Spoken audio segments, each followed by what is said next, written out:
child's abducted, they're not going to be smiling. So during the course of asking 15, 20 different questions, you're going to see a whole lot of range of emotions and expressions and the way kids blink and talk. And these are all important clues in trying to find a child.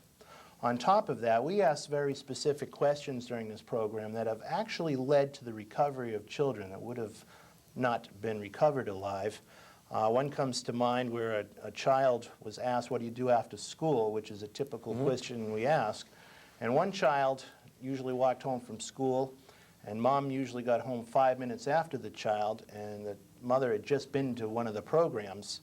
And in this particular incident, the child didn't come home. When we asked that particular question, the child said, I walk home from school, and on the way home I pass a strip mall. Sometimes I duck into the video arcade. Mommy doesn't like me to do that, but I'm real good at Pac-Man, and my name's number 2 on the machine, and I'm trying to become the champ on the machine. That became the clue for the police. When the mother brought it to the police, they went straight to the video arcade. They did the detective work. They actually apprehended a known sex offender in the nick of time. And this is a type of situation that child wouldn't have been recovered alive had it not been for the videotape and a quick response by the police doing the detective work. So once again, this is where actual answers and looking for a child, and other questions we ask is where the child likes to be when they're by themselves or want to be alone. Some kids toddle off in real strange places or behind a rock pile, and it's not just an abduction. Sometimes a child in the winter could go out to play in a special hiding place, break a leg, and it's not being abducted, it's hypothermic reactions that all of a sudden could be the big threat for a child like that. So it actually gives places for the police and authorities to find children. So then the questions we ask do have an impact on the program. Actually recovery. Yes. Excellent, excellent. Some of the questions have come out of the state police. Okay. And there have been some questions that have come out of psychologists. And this is how the original questions were arrived at.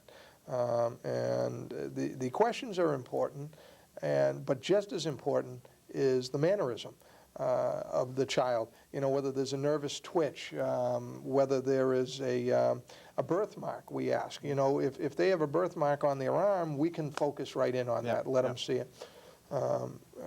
Things like that. So, I mean, we're just hitting every angle of how to identify these kids if, God forbid, you know, the case. We hope it never has to be used. Correct. But I would urge all and every parent who is watching this show to come up to Westgate Mall during the Easter School Vacation Week and have this done for their children. And if you have grandparents and our guardians come also. Correct, and that's what happens. And again, the one thing I want to focus on, because sometimes people, they're a little frightened to come over to us because they think we're after something. They think we want to charge for this program. They feel, you know, we might sell a list that we get. And as was said earlier, we don't do any of that. If you wanted to give us money, we will not take it. Everything, 100%, goes right back to you. You know, someone had brought up the point, you know, where there are double tapes of my child. No, there isn't. You're standing right with your child. That's the other important thing. You're with your child the entire time. If you come as a family, we put the whole family right there, right in the line.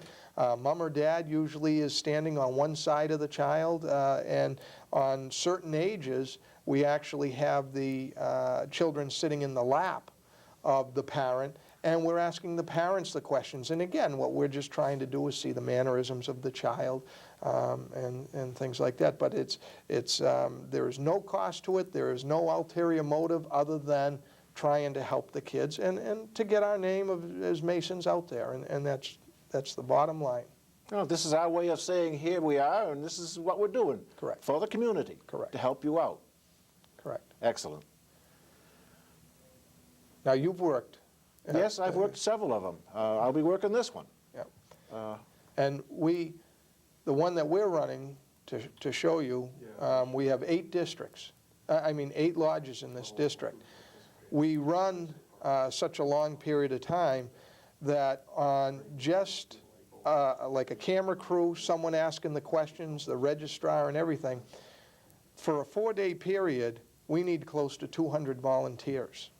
That doesn't include the dentists that bring their own volunteers in. We'll have the Rainbow Girls, the DeMolay.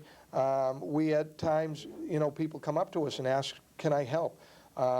This is quite an undertaking. There are a lot of people who are involved in this. And we have to, as a whole, get as much help as we can to deal with this. You say the Rainbow and DeMolay are going to be involved? I spoke Correct. with the district deputy for the 28th Masonic District, and he said he would go down to Middleborough to pick up some DeMolay and Rainbow. Correct. The police departments, do you know what police departments are involved in this? We have sent letters out to all the police departments in the area.